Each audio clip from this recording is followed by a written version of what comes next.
Hello বন্ধুরা, তোমরা সবাই কেমন আছো? তো বন্ধুরা, আশা করি তোমরা সবাই ভালো আছো।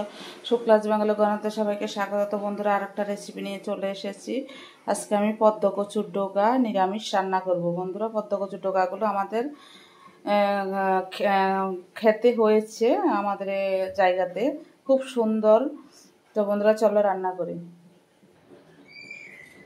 তো এখানে কড়াই গরম হয়ে গেছে, আমি একটু সাদা তেল দিয়ে দিই। একটু সাদা তেলে রান্নাটা করি, বেশি করে তেলটা দিয়ে দিলাম।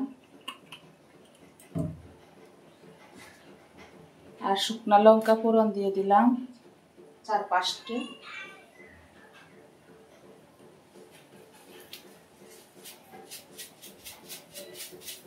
আর একটু কালো জিরে দিলাম, আর একটু গোটা জিরে ফোড়ন দিলাম।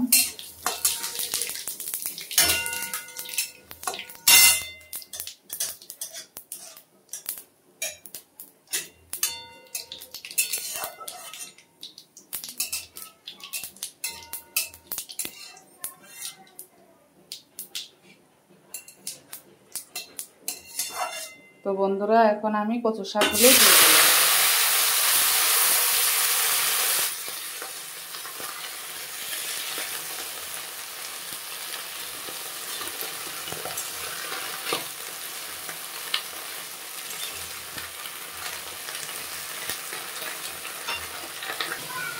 তো বন্ধুরা, আমি 4-5টে কাঁচা লঙ্কা দিয়ে দিলাম, যাতে ঝাল টাল হয়, ভালো করে টেস্ট লাগবে খেতে মুখে।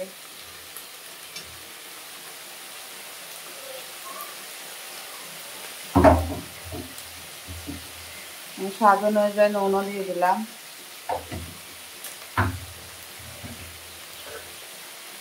হলুদও দিয়ে দিলাম।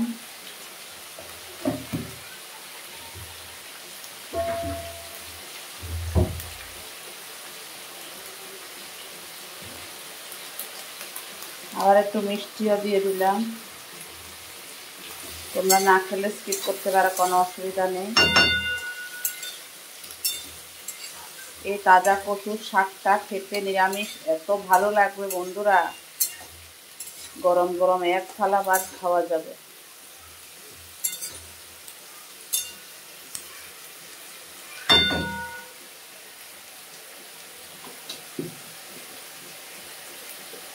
আবার একটু জিরের গুঁড়ো দিয়ে দিলাম।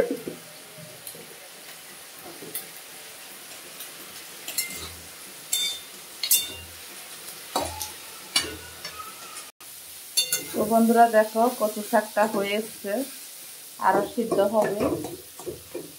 আমি একটু আবার ভেঙে টেঙে দিলাম,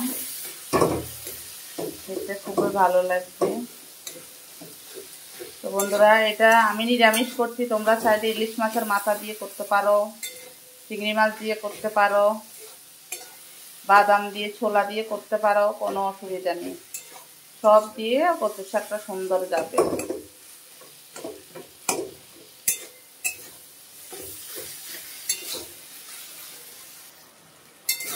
তো বন্ধুরা, কচু শাকটা হয়ে গেছে মোটামুটি, আর 2-3 মিনিট রাখবো, তারপর আমি নামিয়ে দেবো।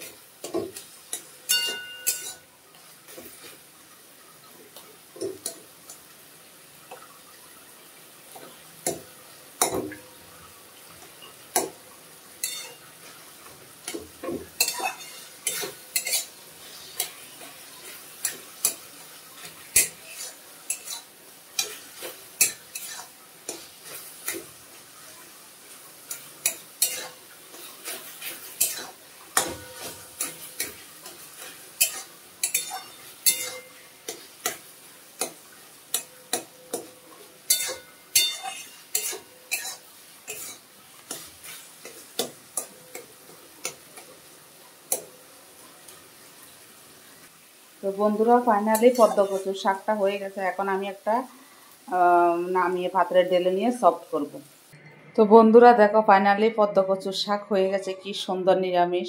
তো বন্ধুরা, ভালো লাগলে like, share, comment, subscribe, notification করে দেবে। Tata, bye bye. সবাই সুস্থ থেকো, ভালো থেকো। দেখা হবে নেক্সট ভিডিওতে। টাটা।